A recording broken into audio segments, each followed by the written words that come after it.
And let's get going, right?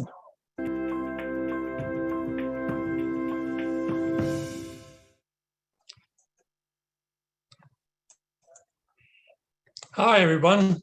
Welcome. Good afternoon.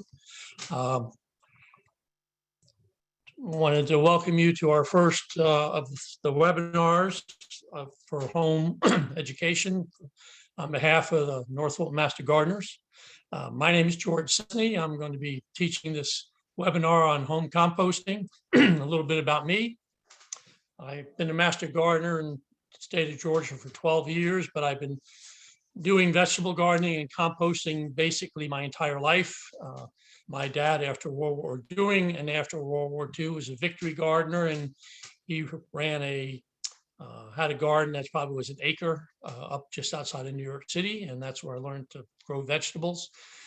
I've been a gardener here in the state of Georgia since 1976 when I moved here for a business transfer.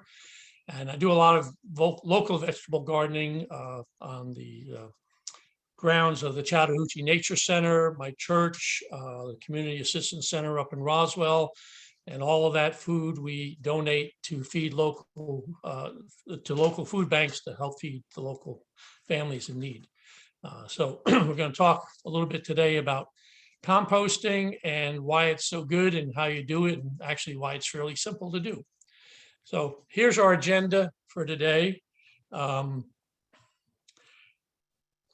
We're going to talk about what compost is, and it's actually a fairly wonderful thing, which we'll discuss, why we're going to do it, how you do it, issues and concerns, and then at the end, we're going to take questions. Please hold all your questions until the end of the session. You can put them into the Q&A box down below. At the end of the session, there's also going to be a list of references to get more information, and some also a list of other webinars that we're going to have on other topics. So why don't we just get right into it? What is compost? Basically, it's organic material, anything that you put in your compost pile, leaves, vegetable clippings from your kitchen, lawn clippings, sticks, horse manure, chicken manure, rabbit pellets, whatever you have that is organic, that will enable things to rot down very quickly.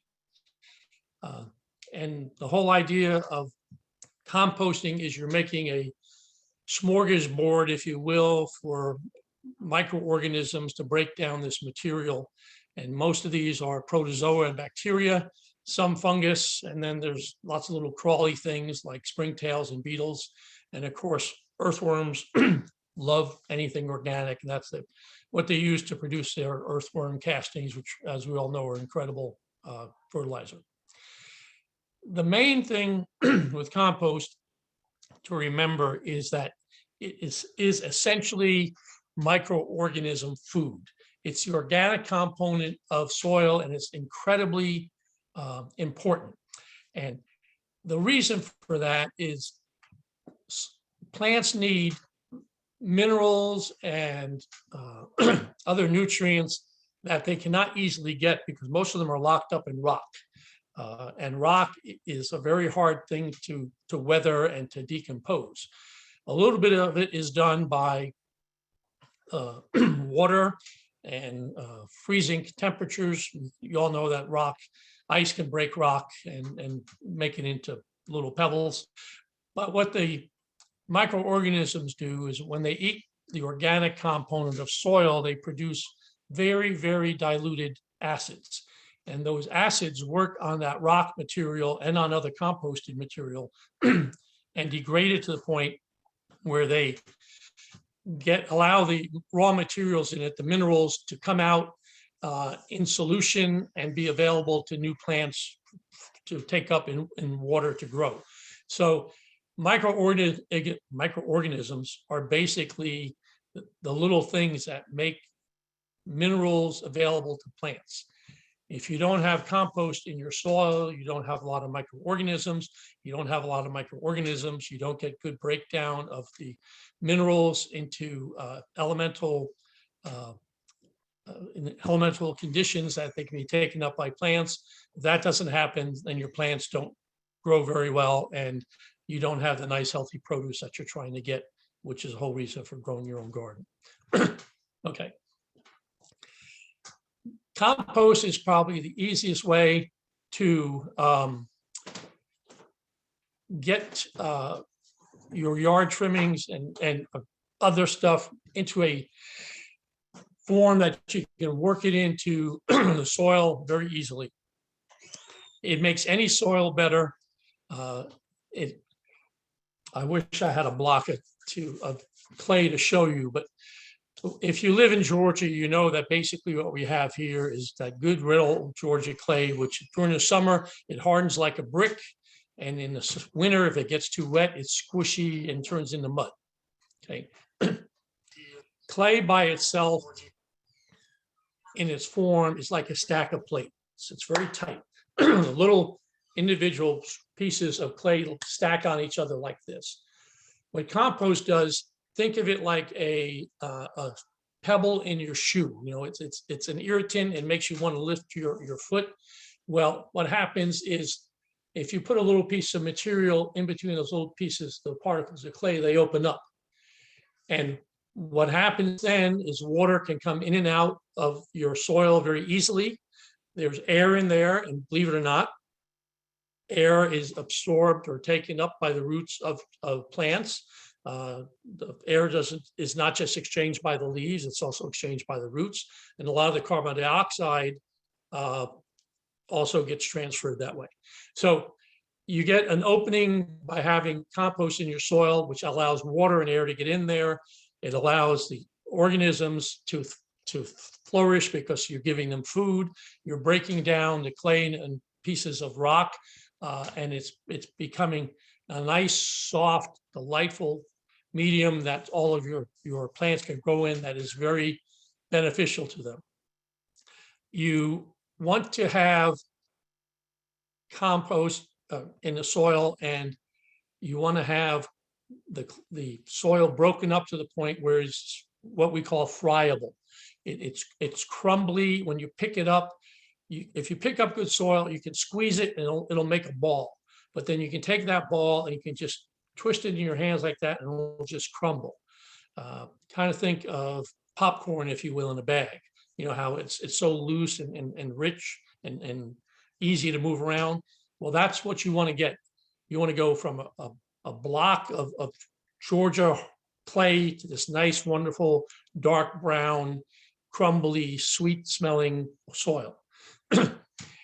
The compost in that equation is maybe 5% of the total volume of really good soil. If you bought a new house, what you probably have noticed is that they strip off all the trees, they strip off all of the topsoil, and what you have is hard packed Georgia red clay, which nothing likes to grow in very well. They'll sell you back topsoil, but you can make your own by you doing some composting, and it'll increase the tilth, the feeling, the nice condition of that soil, and basically it allows you to save stuff you'd otherwise would throw away. And the last thing I should have mentioned is it helps to mitigate soil contaminants and pathogens. If you have healthy soil, you have lots and lots of microorganisms in there. That creates a lot of competition on that level. So pathogens have a harder time staying in your soil and affecting any of your plants or your vegetables.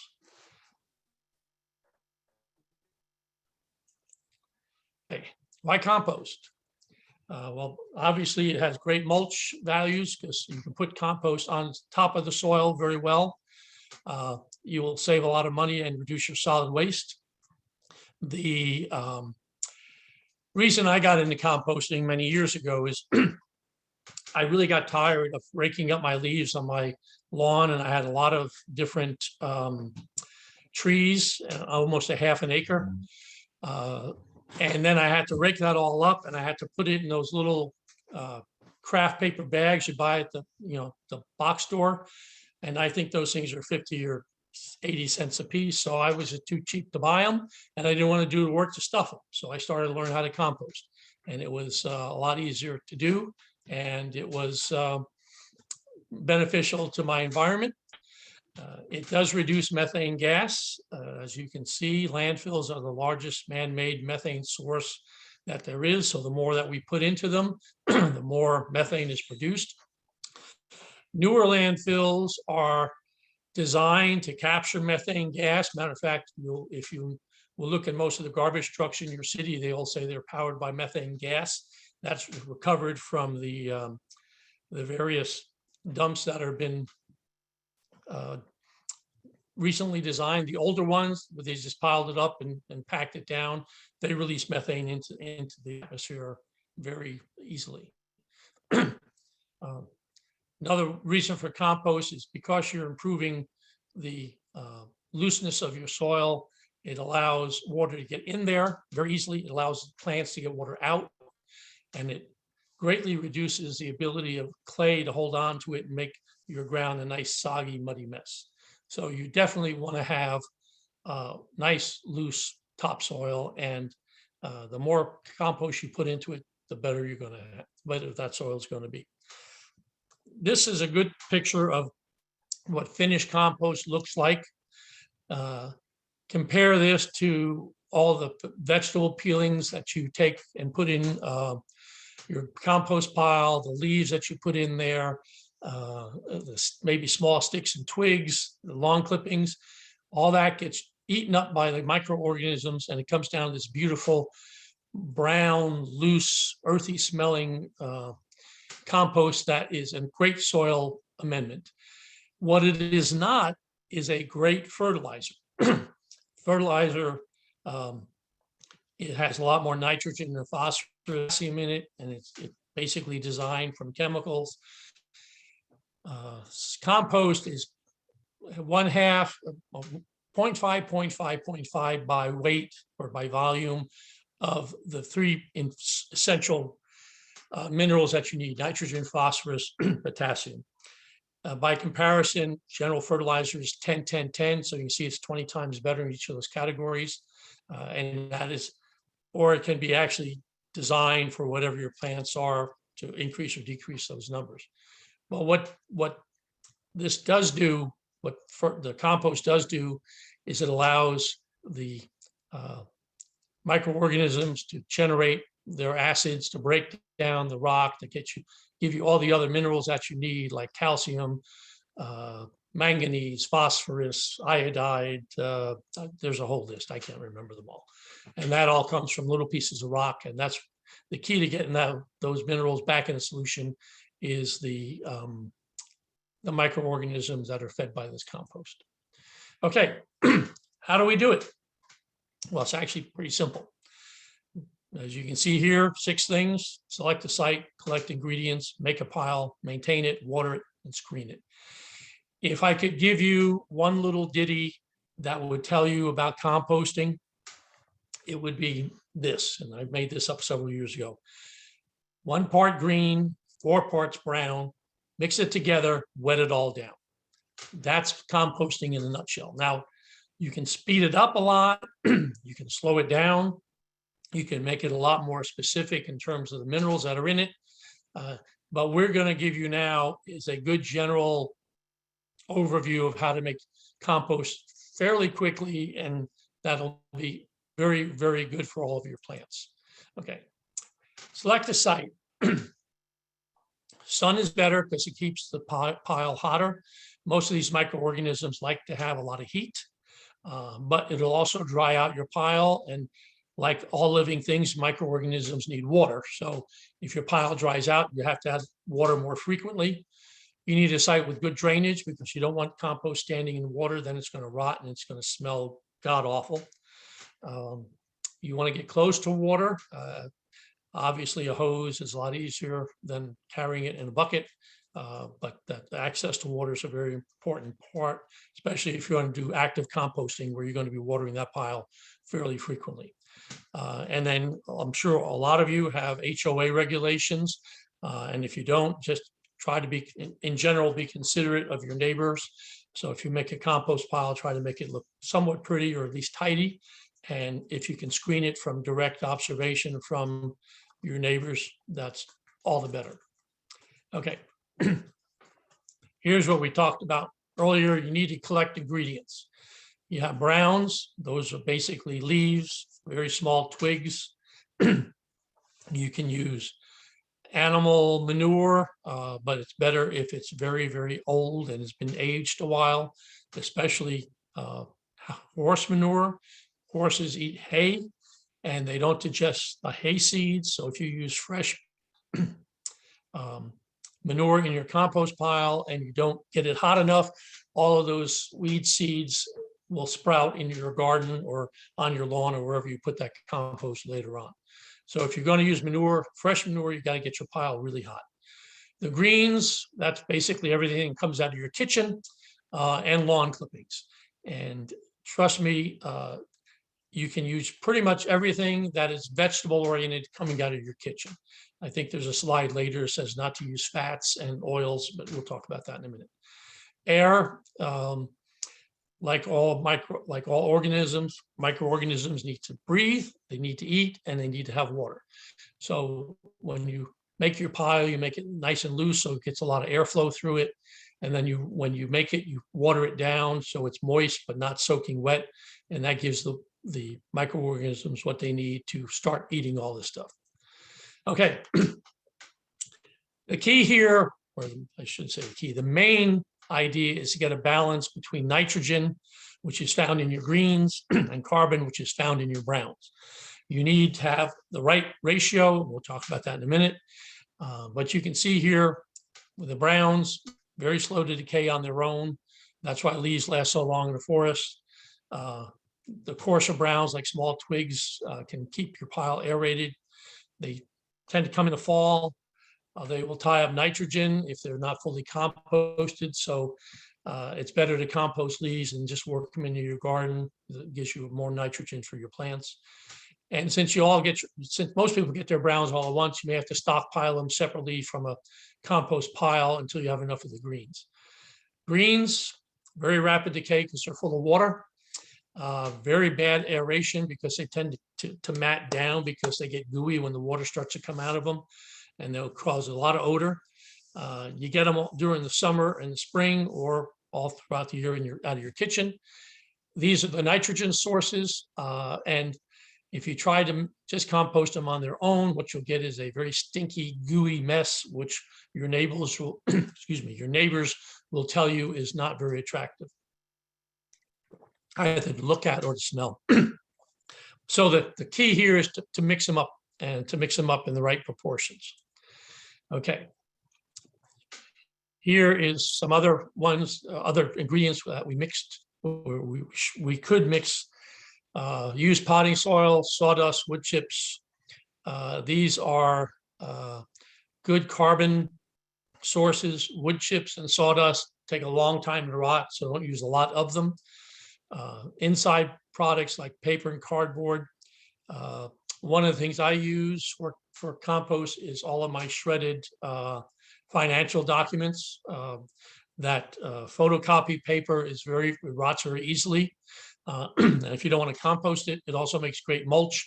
You can put it on your garden and it stays white. It reflects the light back up into the leaves of your plants, so it helps them grow a lot better. And then over time, it just rots and goes into the soil. The greens, I think we pretty much covered all of these things. You notice in here, grass clippings are mentioned in red. You need to know where your grass clippings are coming from, and you need to know if they've been treated recently with any chemicals. Most of these chemicals will decay within, say, a week into pretty much inert ingredients, but some people don't want any chemicals at all in their compost pile. So if you don't get grass clippings that are basically just straight grass, you have to choose whether to include them or not. We already talked about manure and the need to age it. So try to make sure if you're going to get manure, you know where it's coming from and it's been aged a year or two. That makes a big difference. Excuse me. Okay. The first part of my little ditty was 4 parts brown and 1 part green. That's where this comes from. And pretty much you're going to be able to do most of your composting just using volume. If you are trying to get scientific and you're going to try to blend other ingredients based on their ratios, you're going to have to do a fair amount of math in your head or keep some records. And I don't want to do that. So I just use the 4-to-1 and it seems to work very well. One of the things that you will have to understand, though, is that if you look at these numbers here, leaves and wood have a lot more carbon in them than nitrogen.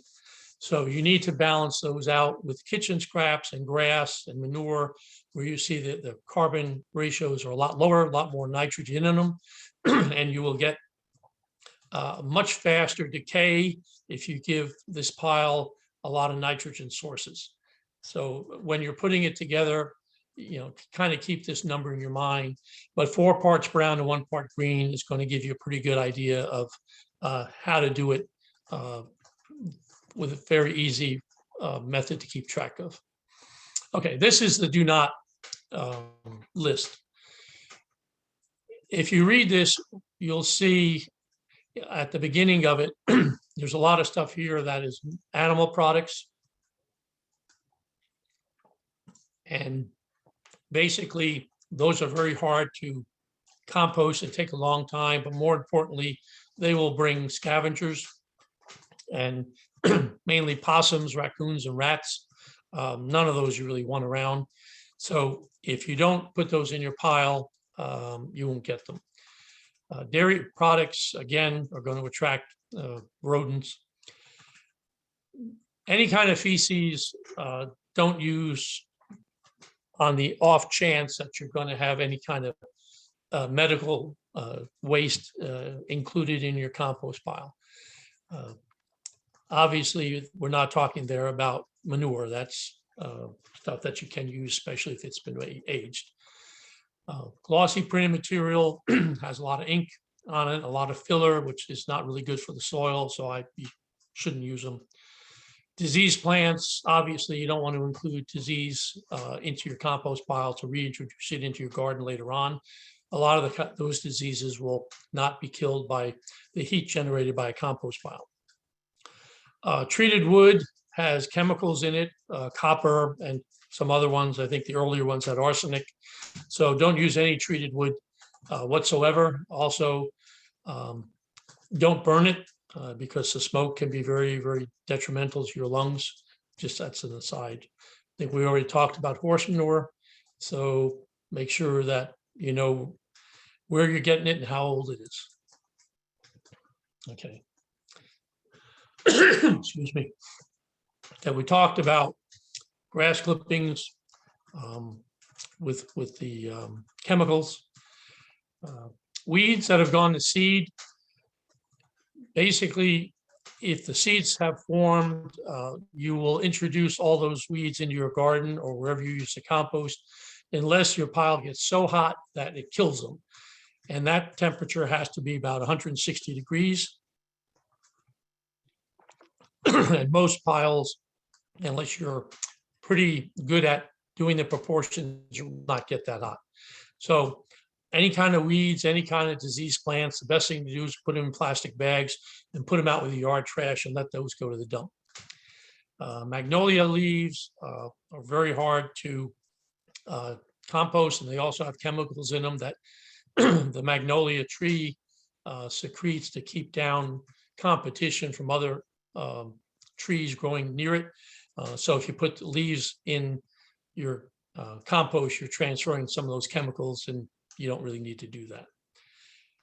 Wood ash it's a good source of potash, potassium, but use it very sparingly and know where your wood's coming from.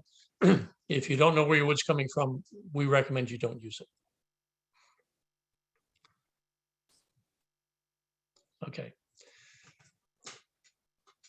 Step 3 is to make a pile. And the whole idea here is when you make a pile, you are conserving the moisture and you are conserving the heat that all these microorganisms need to really do their job and get in there and start eating up all of that organic matter. Microorganisms thrive at different temperatures, and there are cold, relatively cold, thriving microorganisms and relatively hot thriving microorganisms. They all have a certain range of temperatures that they like. And by doing the pile, you're keeping that heat to a point where you're basically making as many microorganisms happy as you can. That's what it boils down to. So when you make a pile, what you want to do is have a pile that is compact. So that means for the amount of volume you have the least amount of surface area. And in the real world, that's a cube. It's 4 foot by 4 foot by 4 foot. Has the least surface area for the amount of volume inside of it. So you can use whatever you can have on hand that'll make a 4 by 4 by 4 enclosure. You can use wire mesh, you can use old pallets, you can use wood, you can just pile it up real neatly and make it a 4 by 4 by 4. You can use cinder blocks. There's all kinds of stuff that you can use. Whatever you have will work. But start off with putting a piece of cardboard down to keep some moisture in the bottom of the pile. When you start to build this pile, you're going to put it in layers, unless you have a grinder where you can grind it all up, or like a leaf shredder. So 8 to 10 inches of brown, 8 to 10 inches of green, and then throw a 1/4 inch of soil over it. And the soil is where you get, that's basically the starter for your microorganisms. And you just want to layer this up with as much material as you have. Put the coarser stuff on the bottom because that helps keep the pile aerated. And then as you add the layers, take a hose or watering can and sprinkle it, so it's wet to the touch like a sponge after you wring it out, but not soggy, because if it gets soggy, it'll start to rot. If you have insufficient on a green, or if you want to make sure that your compost pile will heat up real fast, you can put a cup of 10-10-10 fertilizer on it for every 25 square feet of your pile. But what I do is I put 2 or 3 layers and stick a handful, and I just sprinkle it on the soil and build my pile up that way. And get your pile up to about 5 feet, even though we said 4 by 4 by 4 is ideal, because what will happen in the first couple of weeks is that volume will reduce by probably 20% as the microorganisms eating all that organic matter starts to squash that pile. It just basically starts to cave in. And then if you can get it all up to 4 by 4 by 5, then you're done. That pile is ready to go. Excuse me. I went the wrong way, sorry. Okay. If you want to not do composting in a compost pile, you can use a lasagna method, which is called sheet composting. It's a very easy way to make new vegetable gardens, new beds. Excuse me. And basically think of it instead of vertical, you're doing horizontal composting. Put down a layer of newspaper, a couple inches of straw, a couple inches of brown ingredients, and instead of making a tall pile, you're making like a vegetable garden bed, like a raised bed in your garden. And you're going to lay that out, and it's going to rot in place, and you're going to be able to, come the spring, plant right in it.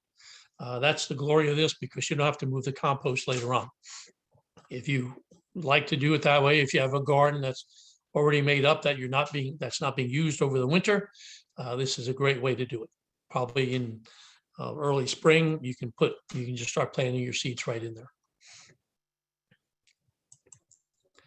Okay. Now you're into the maintenance section if you're doing a cube. In 7 to 30 days, what you're going to have is the initial heating of that pile is going to be done. The microorganisms are going to be pretty much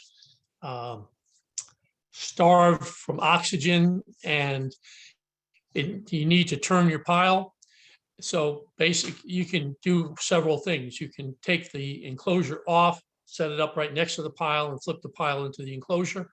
And when you're flipping it, you take the stuff that was on the outside of the pile, bring it in the middle, and then stuff that was on the top goes to the bottom. So you're basically totally churning this. That loosens it up. It exposes it to air. You can feel it while you're doing it. If it's dry, water it again as you build up the pile, and then your pile will have another spike in temperature, which is the second go round of the microorganisms getting into it. And you may have to turn it 3 or 4 times if you want to. That's fine. If you don't, you can let it sit there. It'll rot slower, and you'll really start to notice that a lot of the things that were discernible, like an apple core was an apple core, or potato peelings were potato peelings, not so noticeable anymore because they're actually starting to get decomposed by the microorganism that are eating them. Okay. 130 to 160 is what you're aiming for when you do active composting.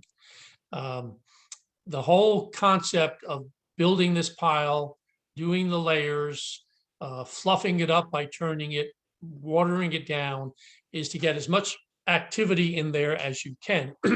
And you can think about it like a party. If you go to a party and there's only 10 people there, it's kind of comfortable. You go to a party in the same room, it's got 100 people in there. Oh, God, it's getting hot here, Same thing's happening with the microorganisms. If you give them the conditions they want, they multiply like crazy. There are millions and millions and millions of them in that compost pile. And as they eat, they're giving off body heat, and that body heat is taking that temperature up to like 130, 160 degrees. And trust me, it can get really, really hot. I've seen compost piles that actually will steam. My friend up in northern New York, who has a compost pile, his dog doesn't live in a house, and in the wintertime he sleeps on top of the compost pile because it's nice and warm. So you can really get some heat out of these things. You don't want it too hot because then you're going to start killing the high-end temperature microorganisms that do a lot of the really good decomposition of this stuff. So 130 to 160 is what you're shooting for. And if you feel, you can actually feel it getting hot. And if it's getting warm to the touch, almost a point of being uncomfortable, you're about there. You can also buy a composting thermometer, which has about a 16-inch probe on it, which you stick into the middle of the pile and get your temperatures from the middle of the pile. And you can kind of log those, either write them down or just keep track of them. And you watch the temperatures, and as the temperatures start to drop, then it's time to flip your pile if you want to flip it again. Okay. So this is what I alluded to earlier, hot or fast versus slow and cold. If you put the work into building the pile correctly, you put the work into keeping it moist, to flipping it to keep it aerated, compost can be made in as little as 14 days. But that's a fair amount of work, and unless you have a very little amount of compost, or unless you really want to get a good workout, probably better to do it a little bit slower and a little colder. But if you have the right blend of ingredients, you've turned it, you've added the water, that temperature profile will get up to about 130 degrees in a week, and you'll really see it. This pile literally starts to shrink in front of your eyes, and you can see how everything is basically being crumbled up and not recognizable as what it was before. Okay. Cold is the easiest way to do it. You make your pile, you turn it when you have time, or you leave it alone. It takes a lot longer. The seeds and pathogens won't be killed, so you have to be very aware of what's going into it, so you don't spread those things onto your garden or wherever you're using your compost. But it's simple. You make a pile. You don't even have to enclose it if you don't want to. As you can see in that picture there, it's just a big pile of leaves, and it's out where it's not in the way of anybody, and it's doing its job. It's just doing it a little bit slower because nature hasn't been provided the wonderful buffet table that you have given it when you do it the hot way. Okay, hot composting. This takes the work, but this gives you much faster results. And the work basically is assembling it, chopping it up to the right sizes, if you will, layering it in the right proportions, and keeping it moist and keeping it aerated. Probably the best thing you can do if you want to do composting on a very fast scale or a very large scale is to shred everything that you have. Now you can buy a leaf shredder, or you can do what I do. I have a mulching lawnmower, and it picks up and bags all of the leaves. It breaks them into little pieces about the size of your thumbnail. And I just take those and I put them right in my compost pile. I put some dirt on them. I put some green stuff from the kitchen, and I build my compost pile as I cut my grass in the fall when the leaves come down. I am very fortunate or unfortunate. I have a lot of leaves because I have a lot of trees, so I can make two 4 foot by 4 foot by 4 foot compost pile every fall, and by the spring it's ready. If you don't have a mulching lawnmower, you can just rake up your leaves, run them over with a regular rotary lawnmower. That'll bust them up pretty good, and then you can just rake them up and put them onto your compost pile. If you get a leaf shredder, that'll shred them down almost like a paper shredder does to your office paper. They have ones now that are electric that will really put out a lot of leaves. I think they'll handle probably 4 or 5 gallons in a minute. I mean, it just pulverizes them. And they're a couple of $100. I don't know where you can get them, but I'm sure you can look online and get them. I don't need it because I have a lawnmower that does it. And all of my greens are, already shredded because they're all the stuff I've chopped up when I'm cooking in my kitchen. So if you do that work, your compost will be ready a lot faster. If you just take it and pile it up, you probably, and this is my estimate, doubling or tripling the amount of time it's going to take. But again, it's less work. So the formula basically is up to you with how much you want to do. We talked about adding fertilizer. The only thing that's new on this slide is letting it sit for 2 or 3 weeks. So this says 2 to 4. Basically, you're letting the temperature stabilize. You're letting those microorganisms get finished with what they're doing. And the other point here is don't add new materials to the pile, because then you'll get a work in progress. Think of this as a batch. You make one batch of compost at a time. If you have extra materials, put them on the side. When you have enough, make another batch. And if you do the batch process, you do the things that we've talked about, you can get it done in 3 to 4 weeks. You can get a lot. You can probably get almost any compost pile done over the winter and have it ready for spring, or in one season, say 3 months. It just takes a little bit of work, but amazing results in your garden. I should mention, well, no, I'll mention that later on. Another thing you can do, it's called vermicomposting, which is basically you're feeding earthworms, and the earthworms are giving you earthworm poo, or what they call castings, which is incredibly wonderful material to add to the garden. As you can see here, you just give them a place to live. You give them fruit peels, coffee grounds, eggshells, shredded paper. This is not for leaves and sticks and twigs, not the brown stuff that you would add from your yard to your normal compost pile. You put it in a warm spot. A lot of people do it in their garage. You can put it down in your basement, and then you add worms, and they just multiply like crazy because you're feeding them, and they leave all these worm castings. And then when you have enough, you just take the worms out by sifting this, put the worms into another set of what am I trying to say?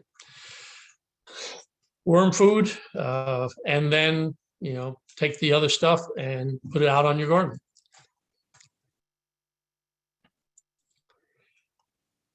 Okay, water is probably the point where most people who do composting fall down. If your pile dries out, the microbial, boy, I can't talk this today. Microbial activity in that pile almost stops. Like you and I would stop if we didn't have water for 2 or 3 days. So the key is to keep it wet, moist, if you will, like a wrung out sponge, not soggy. What I do with mine is, when I think about it, I take a 5-gallon watering can that I have, and I just sprinkle the top of the pile and let the water sink in, sprinkle it a little more until all 5 gallons is gone. And maybe I will do that every 2 weeks, especially if the weather is hot. And then I will just dig my hand into the pile from the side to see if I've gotten enough water down deep enough. And if it needs more, I just keep doing it. But if you add the water and keep it moist, that'll increase the speed that your pile will be reduced, markedly. You probably can cut it in half or in 2/3 versus not giving it water at all. Okay. At some point, your pile is going to be done. You will quit seeing things that are recognizable: apple cores, banana peels, twigs, seedlings, grass clippings. And you have this pile of really nice, brown, earthy smelling humus. But you're going to have some twigs. You're going to have some stuff that maybe didn't get enough oxygen, so it's not totally decomposed. So you have an option. You can screen it, which case then you have really nice uniform compost that you can use as a top dressing or mulch in your flower beds, or you can put it on your garden. And then you'll have this pile of coarser material, which is composted, which has lots of bacteria still on it and microorganisms, and that you can use to start a second pile, in addition with the soil that you'll put on it. So the stuff that doesn't go through the screen, you put back on the pile. Stuff that goes through the screen is ready to be added to your garden. And a screen is nothing more than 4 pieces of lumber with some chicken wire or hardware cloth stapled to it. You can see the picture there. If you make it so it fits right over a wheelbarrow or a garden cart, then it's nice and efficient. You don't have to worry about it falling off. You won't get a lot of stuff on the ground, and it just works very easily that way.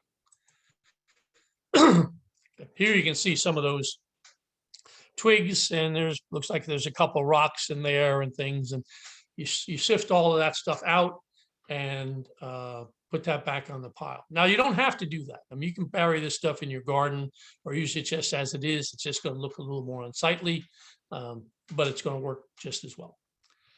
And one thing I should mention is, when you use compost, you don't need to dig it into the soil.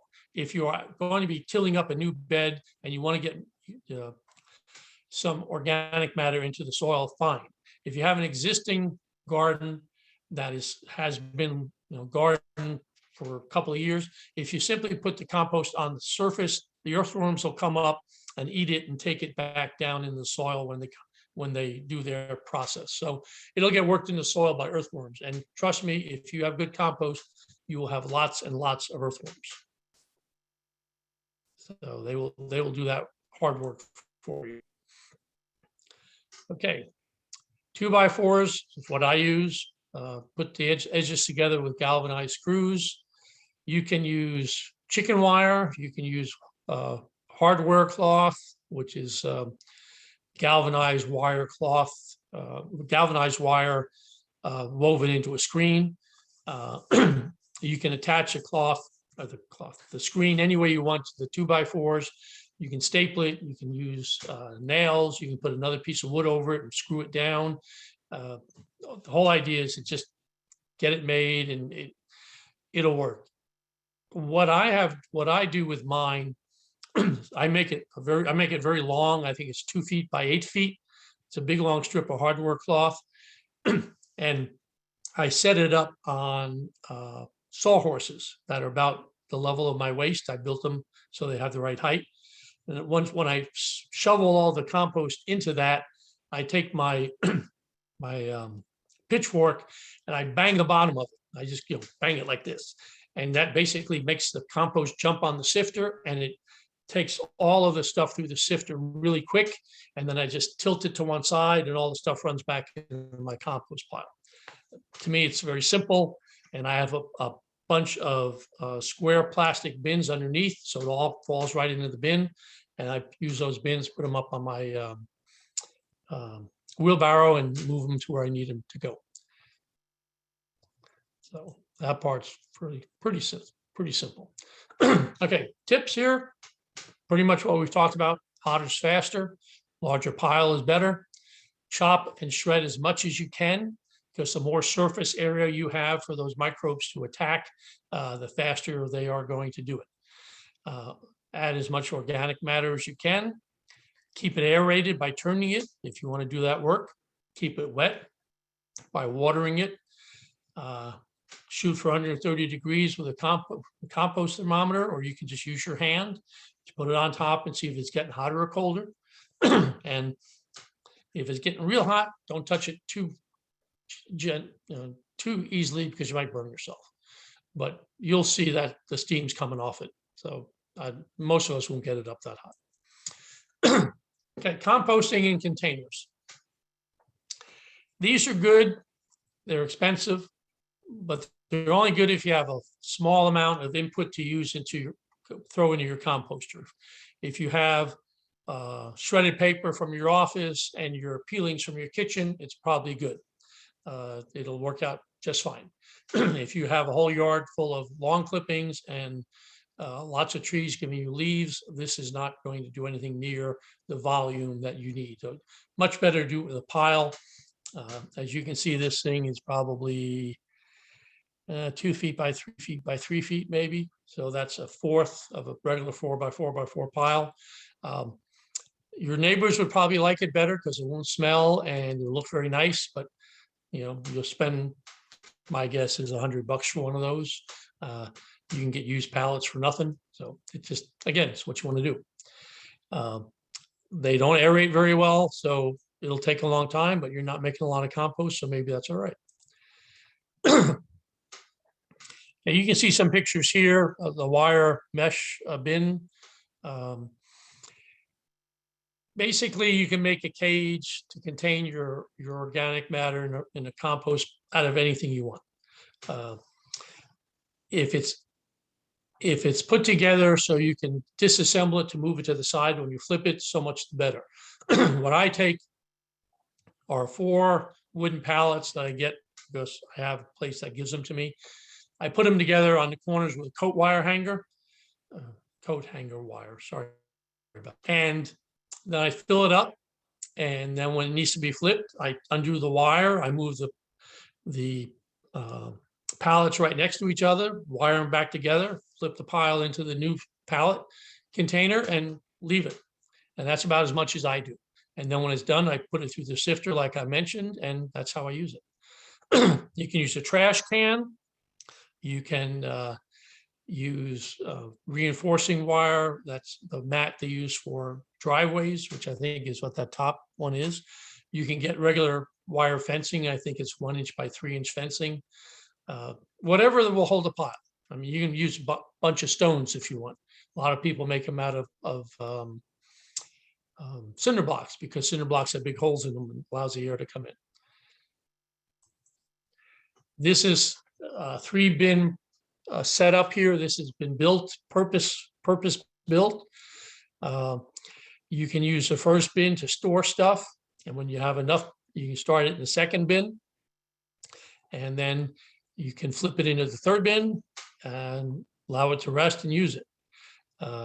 You can build a 4-bin system. You can put browns in one, greens in another one till you get enough, and then flip it into one, flip it in the second one, flip it in, and then you're done. It basically is what you want to do and what you have time and space for. And as in that prior picture, the cold method was just to build a pile out in the back and just let it rot. They all work, they just take different amounts of time. Okay, you can see from what that lady is holding in her hands, or that person is holding in their hands, you have nice crumbly brown stuff that looks like soil, like, you know, good rich dirt. You don't see potato peelings in there, you don't see apple cores, you don't see banana peels, you don't see the butt ends of celery. You know, it's all been basically pulverized or eaten by all the microbes that have had this for their lunch that day. It is crumbly. It has this beautiful earthy aroma. It doesn't stink. It doesn't smell like ammonia. It doesn't smell rotted or goo. It's not gooey. It breaks apart very easily within your fingers. That's what we call friable. And what that person has in their fingers, that doesn't even need to be sifted, because that's really been done very, very well. They probably started with very small particle size and shredded it real fine, and that's what came out of it. But you can see it looks like soil. Okay, how are you going to use this stuff? You can dig it into your garden, especially if you're gardening in a new place and all you have is that good hard red Georgia clay. It'll break it up very well. Put as much in there as you can get. And if you have a lot of leaves that have not been composted yet and you really want to get your garden started, dig a trench and put them in the bottom and let the earthworms chew them up, and that'll help you get them done even faster. You can broadcast it over a lawn when you're reseeding, or what we call top dressing for soil. You can use it for mulch. Put it 1 or 2 inches thick around your plants. The earthworms, as I mentioned earlier, will come up and take this stuff and take it back down into the soil. If you like percolated coffee, take your coffee grounds and do a little test and go out in your garden and sprinkle them on your garden, and maybe a 1/4 of an inch thick, and see how long it is before they're gone. Earthworms will probably take them down. If you have a good healthy soil in that garden, we'll probably get rid of those coffee grounds in 3 or 4 days. You won't be able to find them again because they'll all be gone. And you can use compost as potting mix. Screen it through a finer screen. Put a little sand in it and a little vermiculite if you have it. If you don't have vermiculite, you can probably use some really small pine bark nuggets and bust them up a little bit. And it makes great potting soil. It's light. It has a lot of air in it, so the roots can grow very fast. It's great because the drainage is good, and you can get rid of a lot of compost if you're going to be potting up a lot of plants. Okay. We pretty much talked about how to apply it right on the last slide, but the whole idea here is you're taking organic matter, which has all of the minerals now available in a form that the plants can use, and you're working it onto the soil or into the soil, so the plants that you put in there for your garden, whether it be flowers or whether it be vegetables or whether they be shrubs, are going to have an instant access to nice, slow grow, slow application minerals that they need. Think of it kind of like slow release fertilizer, if you will.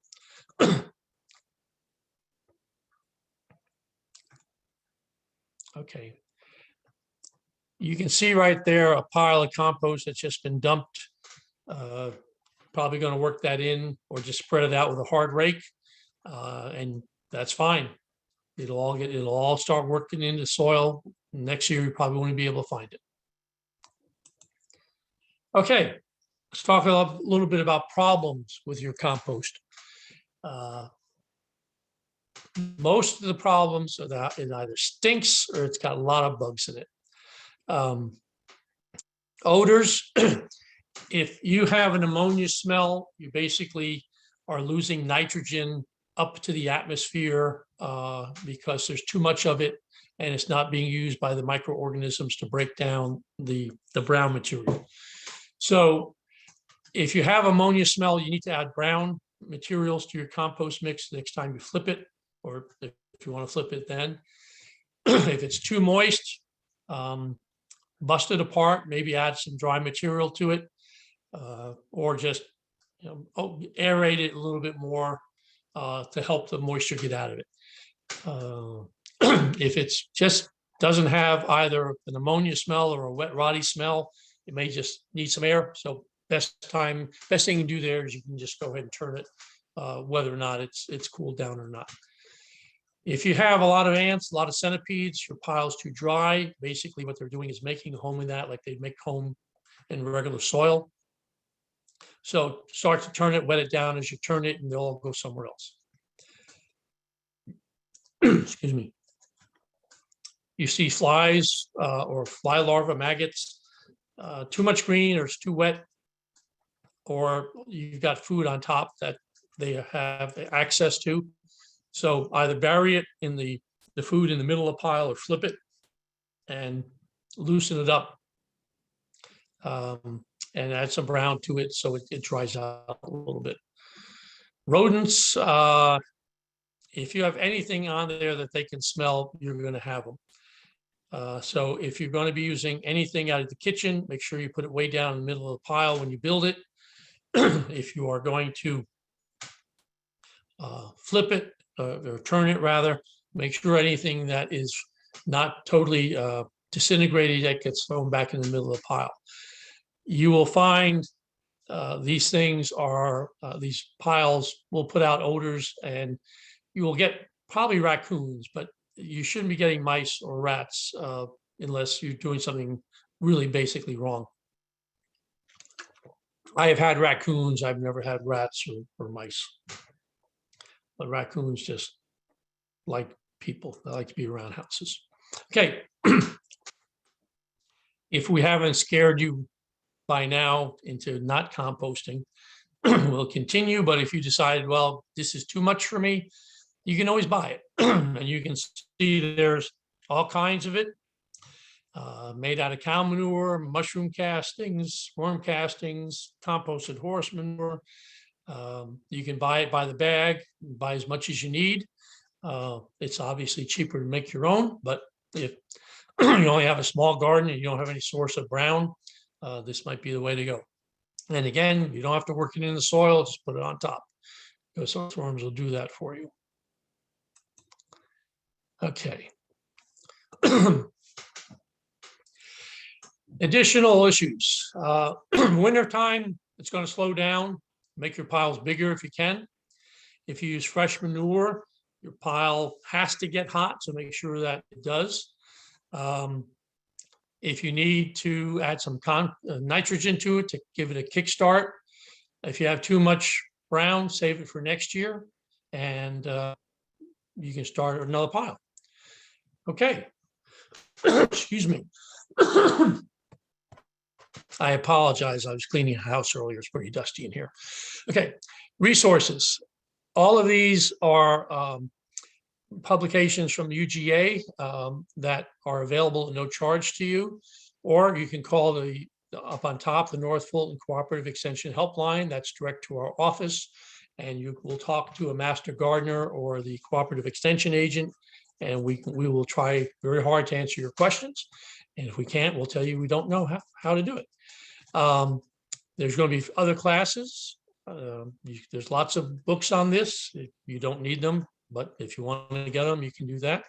I will mention one book. It's called Rodale's complete book of composting. The Rodale Garden was the origin of the whole organic garden movement in the United States in the 50s.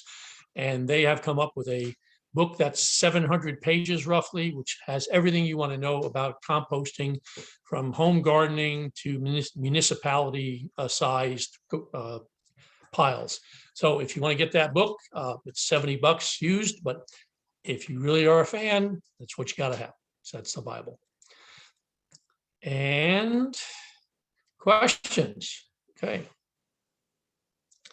We have any questions? Oh, I ran too fast. It's Catherine. Oh, Catherine. Hey, George, thank you so much for all that information. We've got some questions from our viewers. And the first one is about composting black walnut leaves. Is that possible or useful to use in composting? Wow, that guy must be from up north. Don't use them. Black walnuts also have a chemical in their leaves that actively discourages other growth and reduces the competition for the plant. So you'll be taking those leaves and you'll take those chemicals, and that'll actively discourage growth in your garden. So you might get stunted vegetables or plants. So no, don't use black walnut leaves. Just throw those away. Okay, how about rice and grains? Can those be introduced in the compost pile? Yes, I would be very careful though, because if they are edible, you will attract rodents because they will look for those things.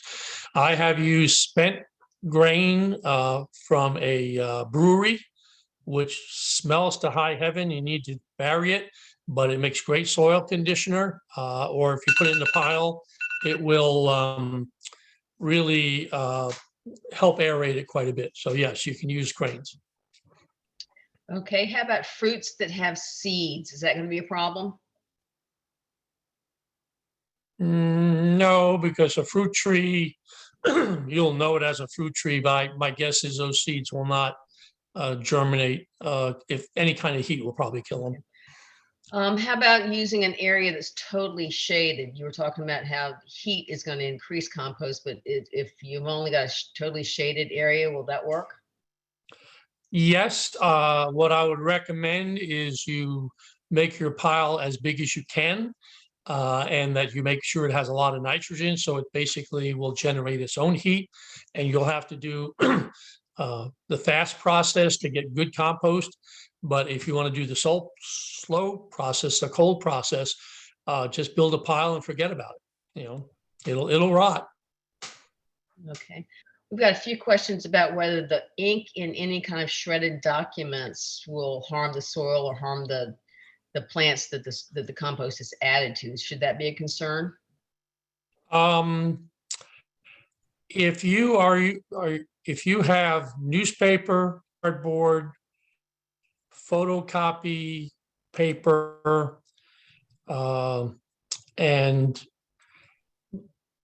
basically anything except glossy printed magazines, the answer is no, it will not harm it, because most of those inks are soy-based, and they basically decompose very, very quickly. Glossy material has specialty inks on it to get that gloss, and those I don't believe will decompose easily. So I wouldn't use those glossy materials, but everything else should be okay.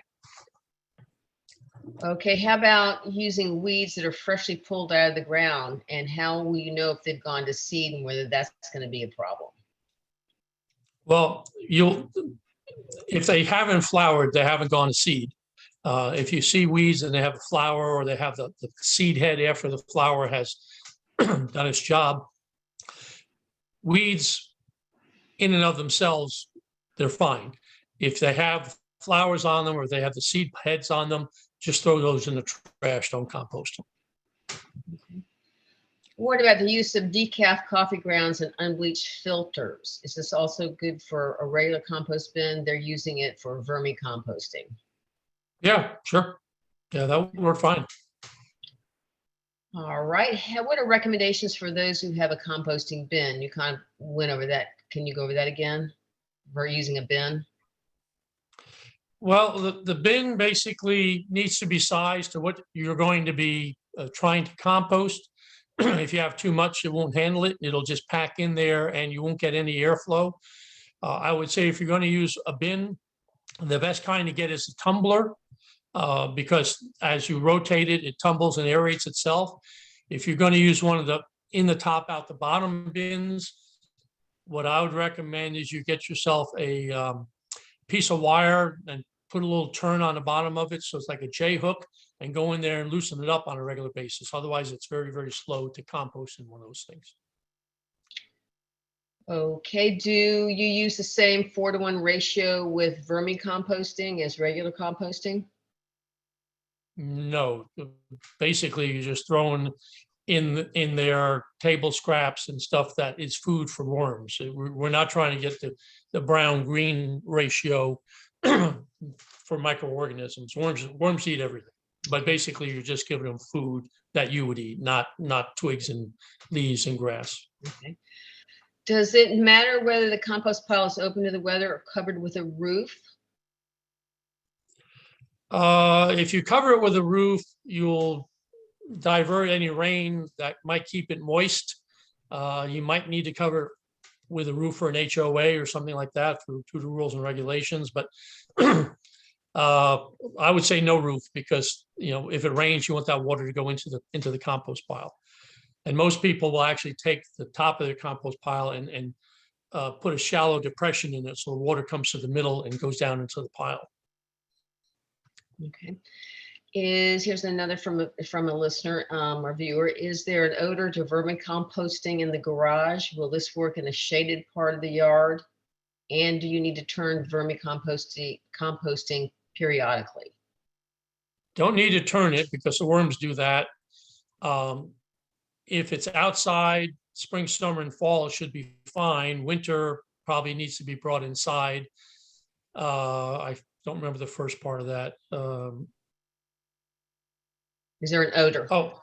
Odor, yes. That I don't know. I don't think so, because I think what you do is you put in your vegetable peelings and things fairly slowly, and The recording has stopped. This meeting is being recorded. it shouldn't have an odor, no, unless you really overload it. Here's another question. I place mulch such as pine straw on my beds. Can I put my compost over the mulch? Probably better in direct contact with the soil, but you could. But I would move the mulch and put it underneath. Okay. Is the shredded white paper considered brown or green? I'm sorry, Catherine, I didn't hear you. Is shredded white paper considered brown or green? Brown. Okay. Let's see, here's another one. If I cover the pile with a black tarp, is that considered hot composting? No, I wouldn't cover it, because if you cover it, you're not going to get the airflow through it. It'll heat up because of the sunlight, but you're going to cut all the rain out of it, and you're going to cut airflow out of it. So that's not a good idea. How about working a compost in a steep hill, or does it need to be on a flat surface? No, a steep hill, if you made a pile and you could keep the pile from tumbling off, will be good for drainage. You won't have it standing in water, but no, it doesn't need to be flat, as long as you can make a pile. All right, George, let me see. Here's another question. How do you handle roots that grow up from the ground into your pile and create a tangled mess within your compost? Chop them off. That's what I do. My neighbor's trees get in there all the time, and I just take an axe and I just chop them out and sift them out. That's where you know you have a good compost pile. Okay. Should you pour boiling water on it if you have too many flies? I've not heard of that being done. You're probably just easier to break it apart and add some more brown in it and loosen it up a little bit. Okay. How do you save food scraps in the months between making each pile? I don't. I just I save all my other green stuff. Basically lawn clippings. I store them in bags. The green stuff I add all the time. Here's another question. Should you add a shovel full of soil to one of the barrel composters to aid in the process? Yes. The soil is where you get your microorganisms, so you have to add it to anything. And here's another question. Does shredded paper break up as quickly as leaves do? Yes. Should you cover the pile when there's a torrential rain or just leave it open to the elements? No, leave it open. An inch of rain's not going to hurt it. What about using other nut shells like pecan and pistachio nuts? Should be fine. They take a long time to break down, but they're good soil conditioners. Okay, another viewer asked, can garden plants be used as compost at the end of their blooming season? For example, potato plant stems. I would think yes. I don't know for sure, but yes. I mean, it's organic, and if it's not diseased, you can use it. Okay. In composting a trash bin outside, does it speed the process to keep the lid off some days? Yeah. I mean, if you can get a lot of air in there and warm it up, yeah, it would help. I wouldn't undo the top every day. I wouldn't expend that kind of energy, but it would help if you want to do it, sure.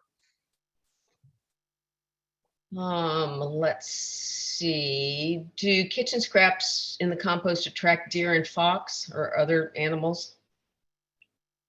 I really don't know the answer to that question. My guess is no, but Okay. Because they're not rodents. Okay.